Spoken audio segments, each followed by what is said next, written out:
There are dead orcs lying in the defensive trenches and strewn over the meadows in front of the city. Some of the locals are busy throwing the bodies on pyres, while others repair the minor damage done to the city wall.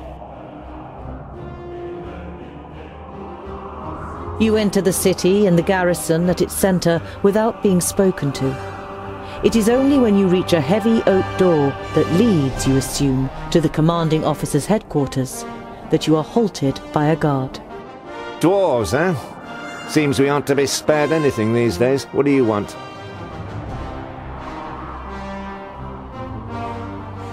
It looks like you've got an orc problem. Had. Our scouts detected the army early on, and we were able to repel them without any great losses. A small army of orcs like that couldn't breach our mighty walls. Your mighty walls look like they're about to collapse under their own weight! The soldier isn't intimidated by Bögnilim. He juts his chin out confidently. At least they stopped the orcs, unlike your dwarven walls in the north. Huh. I didn't know that Steepleton was so big. Impressive place. We have fertile meadows. That's what we have to thank for the city's growth in recent years. At the time of my grandparents, Steepleton was nothing more than the tower on a hill with a couple of houses.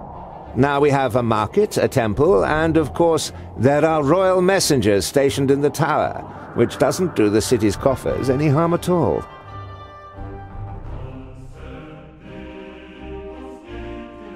You said you had messengers here. I'd like to send a carrier pigeon to Lot Yonan in Yonendar. Lot Yonan in Yonendar. No problem. It will cost you 90 gold pieces. If the carrier pigeon delivers my message safely to Lot Yonan, then it's worth its weight in gold. Then I'll send for a scribe. You can dictate your message and thank you, but I can write it myself. Paper and ink will be sufficient. The guard nods. You don't blame him for thinking you are illiterate. Very few ordinary folk can read or write. Once you've been given the writing implements, you write down a summary of what happened at the meeting of the älfs and the orcs.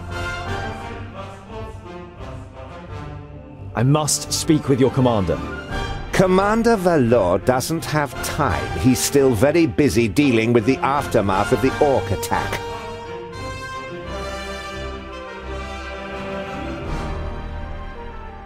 Commander Valor is dealing with the orc problem, and I have important information concerning it. I witnessed a meeting of the orc lords. The guard eyes you with interest and tries to judge whether you can be trusted. Finally, he stands up, opens a door, and enters the room ahead of you. The commander looks up from his work. The guard repeats what you told him. Your information about the orcs could be useful. We have fought them back, but not yet defeated them. Come in. The commander listens attentively, and now and then asks questions, as you tell him about the 3 orc armies and the meeting of the chieftains with the älfs in Thoras. This sounds very grave. I will send out messengers. We must be prepared.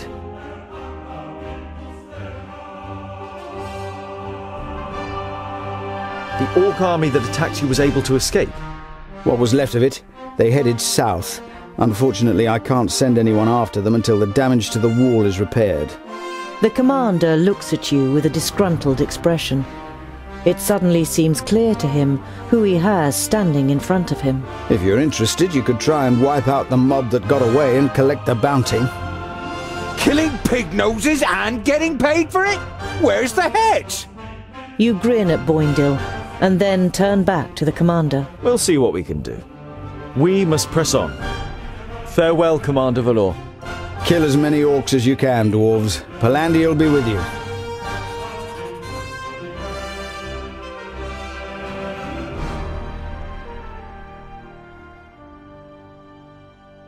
You see a camp with a wagon and 2 people on the edge of the path. Behind them, Black Saddle towers up above a thick, dark forest, about a half a day's journey away.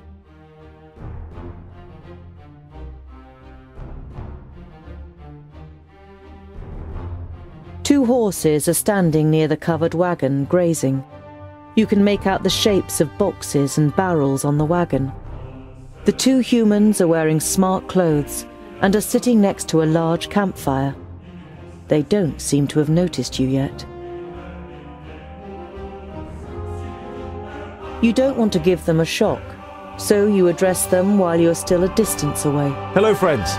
Is there any space by your fire?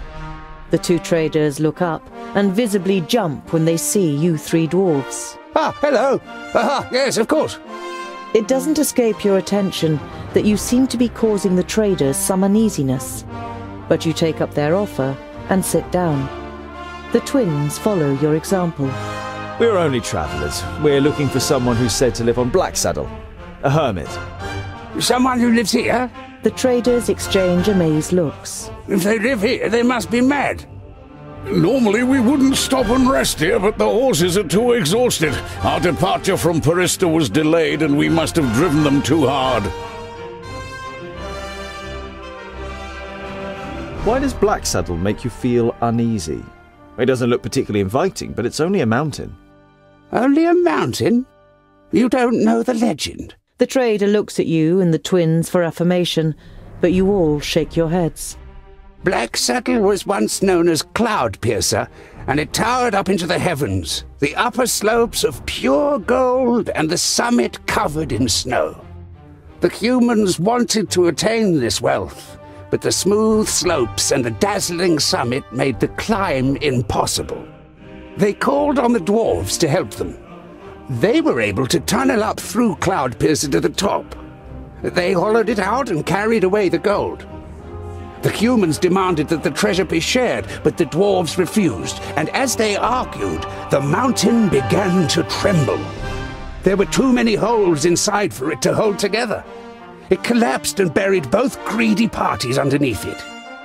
The mountain lost its tremendous size and its beauty, and ever since has haunted both humans and dwarves with its erosive hatred, causing even the rocks to turn black over time.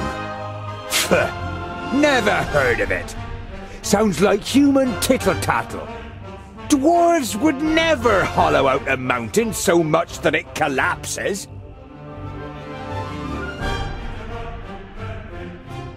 You come from Parista.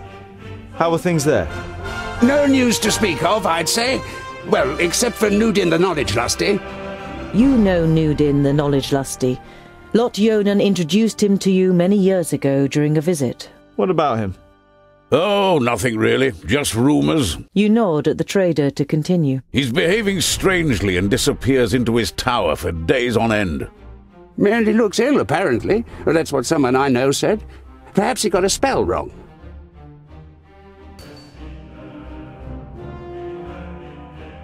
Later in the night, after eating together and some friendly conversation by the campfire, you all decide to sleep. But you take the first watch. It's a night in which nothing happens, and the next morning the traders set off early. After breakfast, you also continue on your journey. After a march through the thick pine forest, Blacksaddle, the sinister tabletop mountain, and your journey's destination rises up before you.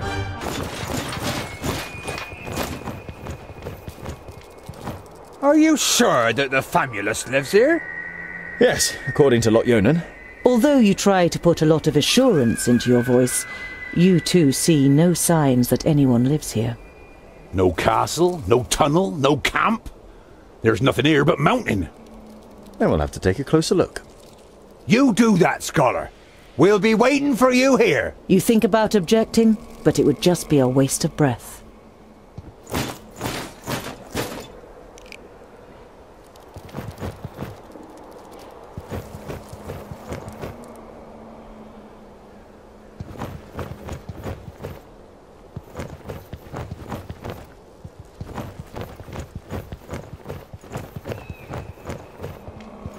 I can only climb a little way here. There must be a better way. An old tree. Looks like it could fall down at any moment. There we go.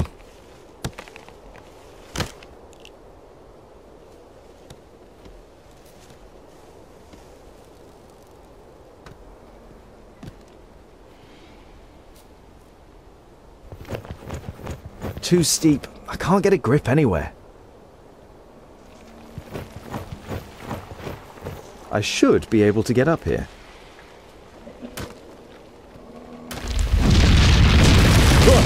Oh. Phew. That was close. I hope this is all worth it.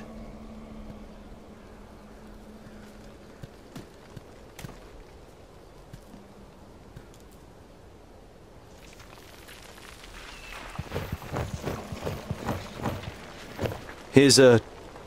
No, forget it.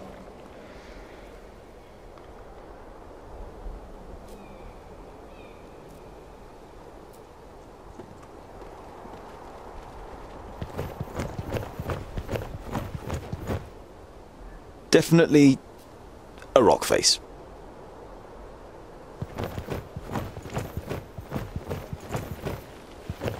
There's something engraved on it. You realize with surprise that they are runes in the Dwarven language. Built with the blood of our enemies, be unyielding as the rock, and soak the land in their blood. Huh?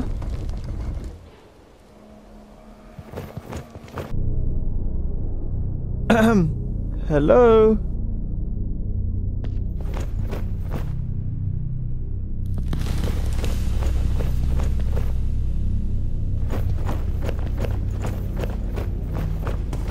Master Garen, Lot Yonan sent me to bring some items back to you.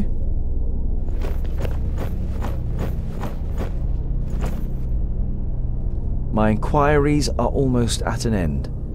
That means I can finally go to be with my sunshine. I have never been to Greenglade, but I think I will like it there. I deposited my most valuable things in the grave of Horengarth before my departure and secured it with magic. The password is... You recognize the following words as rune names, but they're written in the learned language, so you don't know which they are. Greenglade. Oh, great.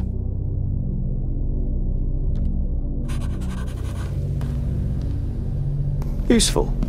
An eternal flame. I know who taught him that.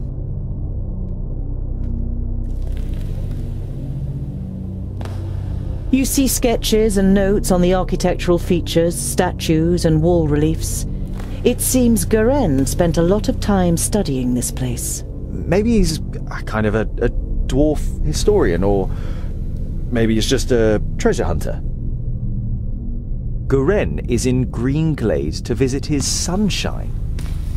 Greenglade is in Gauragat. We can't have fallen in love with a pointy here, can he?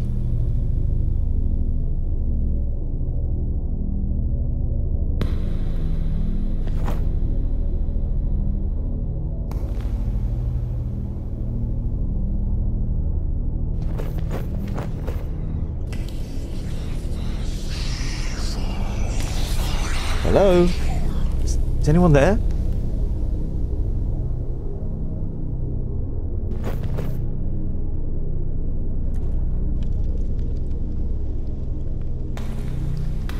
It looks as though Garen lived in the fortress for a while. It also seems that he left several lunar orbits ago. He's not stealing. It would just be a shame if the provisions went off.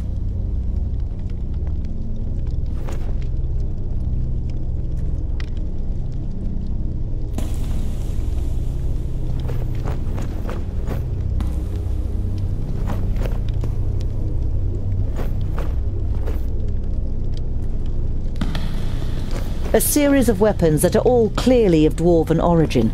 The spider webs and rust suggest they have been here for quite a while, maybe even centuries.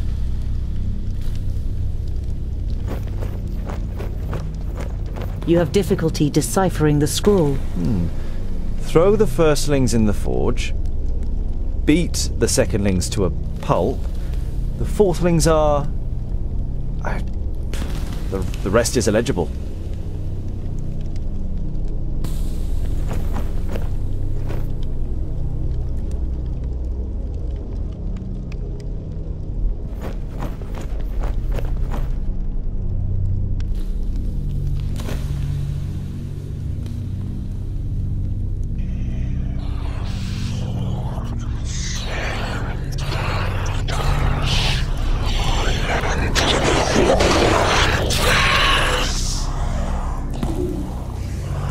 Thirdlings. The fortress belongs... It belongs to the dwarf haters. Lorimber's dwarves are not only as unyielding as a mountain, they are also as destructive as an avalanche, and would batter into lesser kingdoms just as relentlessly. The four should find no salvation in Vrachus, only eternal damnation, so that they suffer indescribable torment between the worlds. You have heard of the dwarf haters, but this is the first time you have read their hateful words. You feel sick and turn away.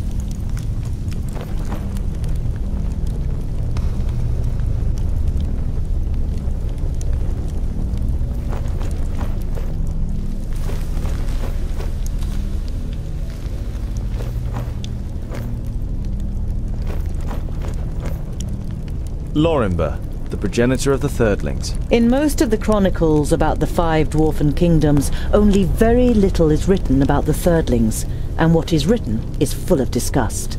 They are called traitors, or worse.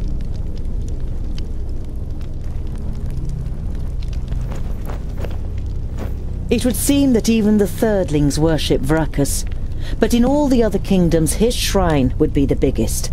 Not the statue of the kingdom's progenitor. A couple of gold coins are in the bowl in front of the shrine.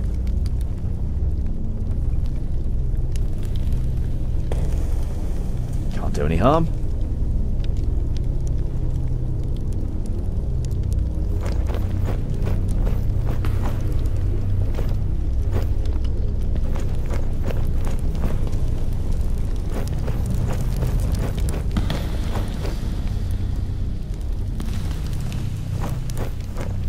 Born of stone, forged in battle, arise reborn from the blood of the enemy. You're not sure if you really want to know what was once in this basin. The whole place gives you the feeling that a decent dwarf shouldn't hang around too long. Sarcophagus. Perhaps I could open it.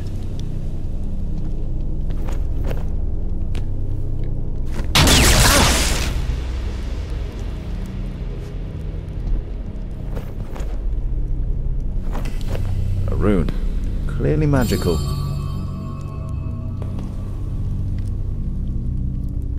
I'd rather not hit it again. The sarcophagus is protected by some kind of magic.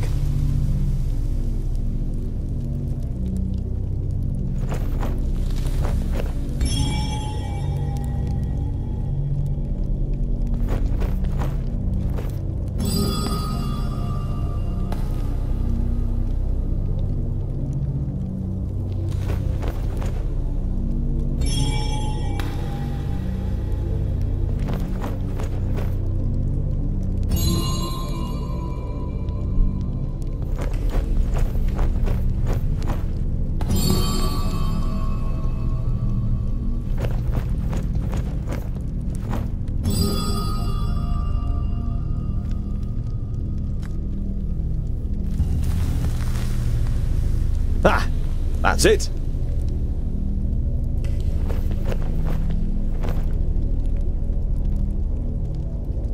Goren's most valuable belongings. Letters from his lover, a silk scarf that must have belonged to her, and a medallion.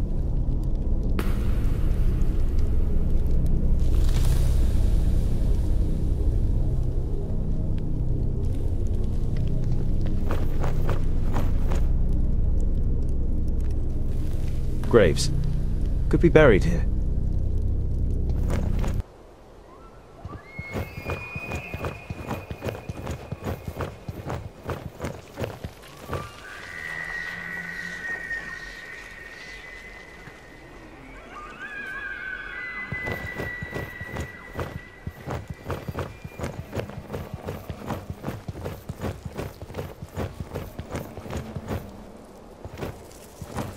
So, Scholar, what are the results of your inquiries? There is an abandoned fortress in the mountain, and I think it belonged to the Thirdlings. Boindale's eyes narrow. The blasted dwarf killers! A Thirdling fortress? Here? In the middle of Girdlegard? We must let High King Gundrabur know about this. The fortress has been long abandoned by the looks of it. Anyway, I can't go to Ogre's death until I have completed my quest. Goren is in Greenglade. Huh. The High King? Why do you want to bring me to him? All right then. It's about the choice of the new High King. Gandagar, the king of the Fourthlings, is with his entourage in Ogre's death and is supposed to ascend the throne. But our acting High King Gundrabur wants to prevent that from happening. He fears that Gandagar wishes to instigate a war against the elves. But what have I got to do with that?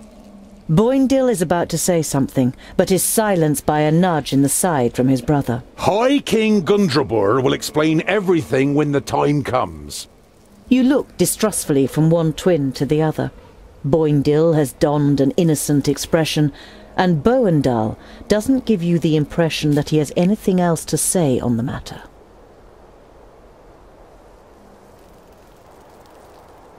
A thirdling fortress? Here, in the heart of Girdlegard? That's strange, isn't it? And worrying.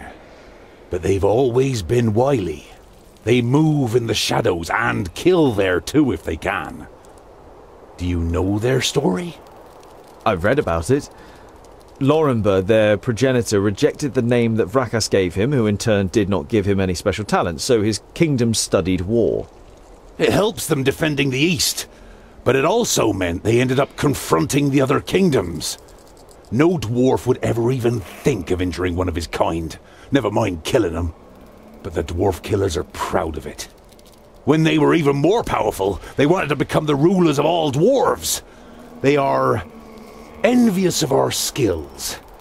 They haven't been heard of for a long time, but you can be sure there isn't a single dwarf alive who doesn't hate them. What does this King Gandagar have against the elves? Dwarves and elves just don't get along. Vrakas and Satalia made us that way. I know that, but going to war for just that, after all this time? Well, there must be more behind it. They say that the king of the Fourthlings is full of hatred and is a hothead in this matter. Whatever, your High King must wait. I have a quest to carry out in Greenglade. But our quest is... Bögnilim raises a placatory hand and throws his rucksack onto his back in preparation. Let it be, dear brother. Look at him. He has made his decision, and you will not be able to change his stubborn dwarven mind. You can't help but smile.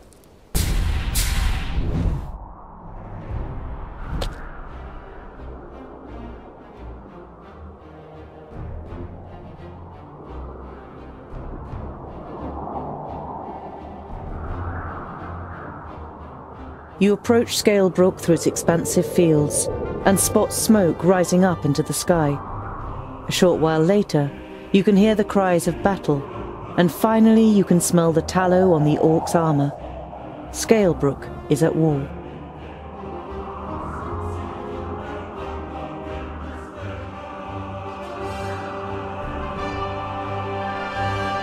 Quick! We have to help those people! Understood. Who's next? Attack! Yes? Yeah! And what now? Huzzah! Find somewhere safe to hide. Yes, yes! I'm with you! I didn't hit you very hard! Ha-ha! Huh? All right! Ha-ha! End it! At once! On my way! Too easy! Put up Have a a fight! For Vrakas! Yeah. Who's next? On my way! What is it? Yes, yes!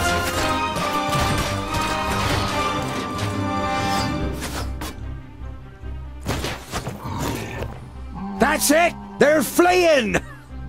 I don't think so, they're just rallying! And that's what we should do too. Come on! Thank you so much. You saved us. Not yet. The orcs are rallying. You must join us. But we can't. You must. Here they come.